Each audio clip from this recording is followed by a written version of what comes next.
Have you ever wondered why travelers rave about Japan 7-Elevens while most are super underwhelmed by American 7-Elevens? Let's uncover the secrets behind the unmatched popularity of Japan 7-Elevens and discuss the exciting news that the Japanese 7-Elevens might finally be coming to America.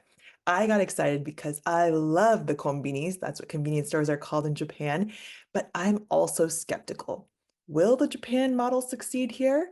In this video, we'll discuss everything you need to know about why they're different, the company history, and whether this might work in America too.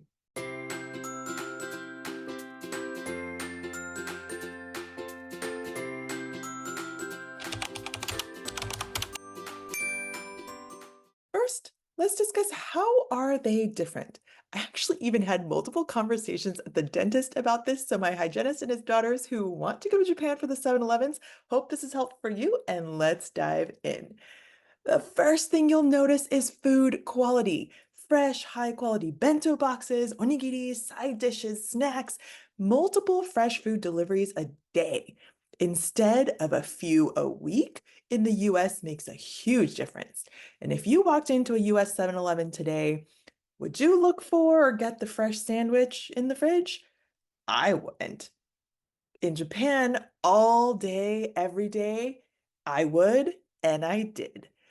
Onigiris all day, friends. Those things were like 150 yen with the exchange rate. That's like $1. That's a steal. That's like it's free. And they're delicious and fresh. Everything was amazing. There's also a wide variety of ready-to-eat meals and snacks that's localized based on the data. And so it might be, for example, in Nagoya, it might be miso katsu sandwich versus everywhere else. Maybe that's not as popular. So the localization makes it really, really great. In the US, you can expect pretty much the same thing in any 7-Eleven. So maybe that's comforting to you if you're looking for the Slurpees, the sodas, the standard snacks, all day rolling hot dogs, you could probably find the same things wherever you go. There's also healthy options and seasonal specialties, which makes it fun and just very, very convenient.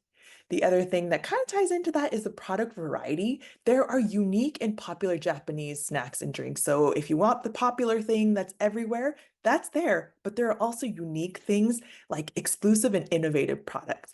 They have partnered with local businesses. For example, instant ramen made and marked as 7-Eleven premium by famous local ramen shops like Ippudo. If you want that Ippudo instant ramen, 7-Eleven's the only place you can go. Even in Hawaii, which is America, they have spam musubi and local Hawaiian specialty snacks and souvenirs.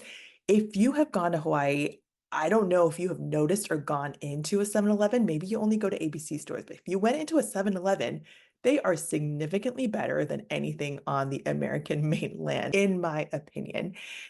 And that is because they have been operating under the 7-Eleven Japan ownership since 1989, whereas the rest of the US has not. It is actually now, I will get there in a while, but we've gotten spam musubis. We've gotten different kinds of specialty localized snacks. So if you have tried that, you know there is a difference there. There's also customer service that is different. There's polite, efficient, and helpful staff.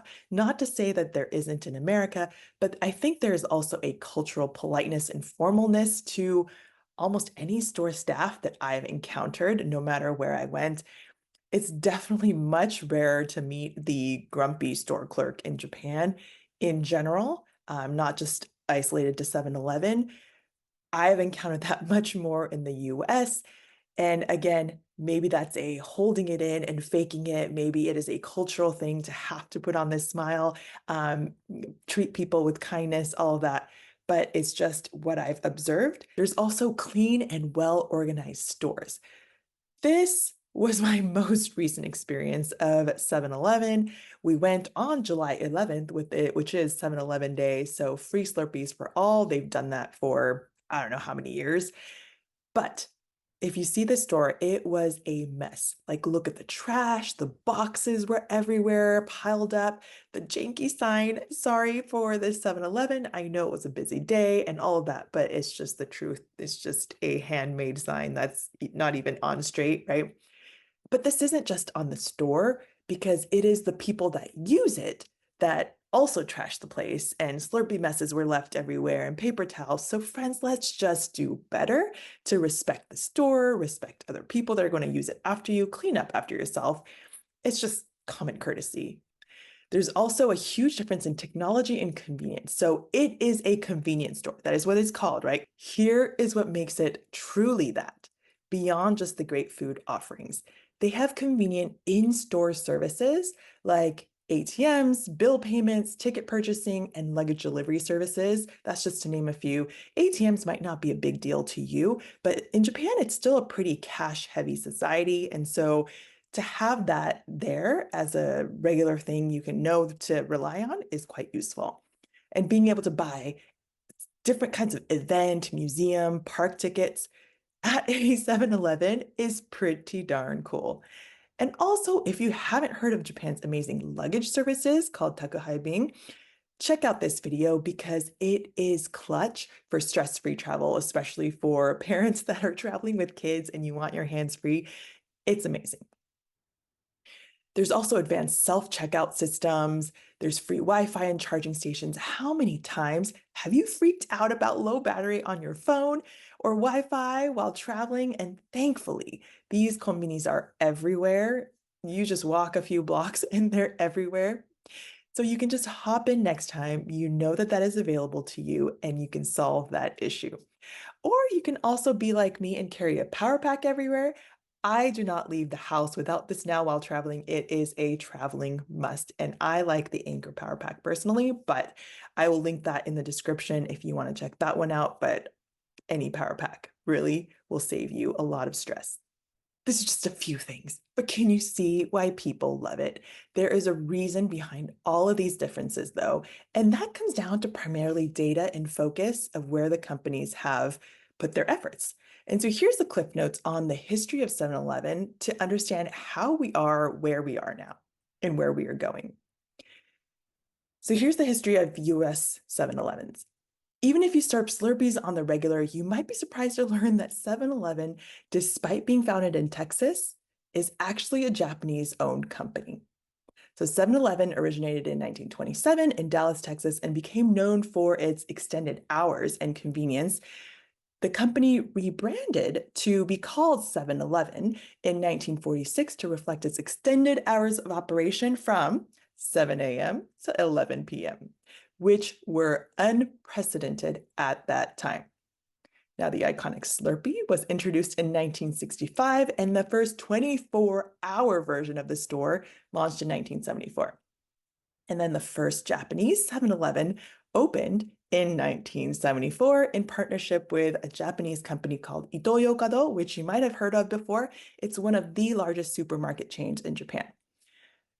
That quickly gained popularity with the high quality food, advanced technology, and exceptional customer service. So the American and Japanese 7-Elevens differed significantly even from the beginning, with the US focusing on traditional convenience store offerings because the majority of earnings comes from gas and cigarettes. It's usually attached to a gas station if you've noticed. Now, the Japan stores emphasize fresh gourmet meals, innovative services to live up to that convenience store name for many life things, not just for food. So in the 80s to 90s, it added more seasonal and localized offering, exclusive products, and more advanced point of sale systems to streamline the operations and inventory management because, like I said before, they were restocking things, delivering things a lot more frequently than the US. And that was because they had this more advanced way of knowing what people were buying, what they needed to restock, all of that. So the Japan store's focus on this proved to be so successful that the operation completely eclipsed its US counterpart. By 2005, 7-Eleven Japan Company Limited, owned by 7 & I Holdings, acquired full ownership of the brand of the US also. As a result, American 7-Elevens are increasingly adopting Japanese innovations like the fresh food options and retail technology to enhance the overall customer experience. Now let's talk about changes coming to America because it has made headlines lately of Japan 7-Elevens coming to America. So there is an envy of Japanese combinis And 7-Eleven needs to adapt to this decreased gas and tobacco sales in the US due to more electric cars and less smokers. So there has been this renewed effort to get 7-Eleven in the US up to par, meaning we might soon get a taste of the delicious combini treats here at home in the US. The company is reportedly building out a supply chain that can deliver fresh food daily to American convenience store locations, as well as some seasonal offerings that cater to regional tastes to make it a lot more like what has made Japan 7-Eleven successful. Now, with that said, changes in the US has actually been in the works with different experiments with products since 2020. And I have to say, I still don't step into the 7-Elevens in the US much because they aren't really high quality in my mind. Plus, I mostly drive an electric car, so gas station stops really aren't required for me either. So I haven't been other than that 7-Eleven Slurpee stop, and I wasn't impressed. I'm hoping that that completely changes. So for those that may be worried that there's going to be all kinds of things that you don't eat, I have no doubt that there will still be Slurpees and hot dogs and all the things that you are used to, since that's like taking away Costco rotisserie chickens, right? You can't do that. That is what they're known for. It's iconic in the US. It's synonymous. But you may also see some of these other fresher items that you see at stores in Japan or that cater to wherever you are regionally because maybe they're taking in more data of what people want to see. So to achieve this, the company in the US has formed a partnership with Warabe Nichio Group, which develops and provides bento meals, onigiris, side dishes, and other popular products to different convenience stores in Japan. So there is this studying going on, but I still wonder, is there the same kind of culture here that makes 7-Eleven successful in Japan? Because the US as a whole is not this walking, just stop by the store on my way home to the train station kind of culture. But I do think that if I can just drive and pop into a Target or Trader Joe's for a quick bite, drink, groceries, whatever, why not 7-Eleven if it starts becoming quality and affordable, right? Food preferences in the US might differ greatly across regions. Also, so I'm concerned about that of people going, I don't want Japanese stuff or I don't want rice balls. What the heck is that? Crazy people. They're amazing. But that's my opinion. But there will be kind of localization that takes place. And so if those things aren't popular, then I think they'll go away and other more popular things might come in. So we just may see things like chicken teriyaki rice balls, miso ramen, sweet chili crisp wings. Some like me may be really, really excited about the more Japanese offerings in there, but others may never step close to it and say, I don't want a rice ball. I don't know what that is. And if that stuff is still weird to you, maybe your local store will have just better sandwiches, salads, rice bowls, that kind of thing. I'm curious though, what would you want to see in the store by you? I'd love for you to drop it in the comments where you live and what you would want to see for fresher food by your home. I hope this was helpful, and if it was, you know what to do to show me encouragement, and I'll see you in the next video. Mata ne!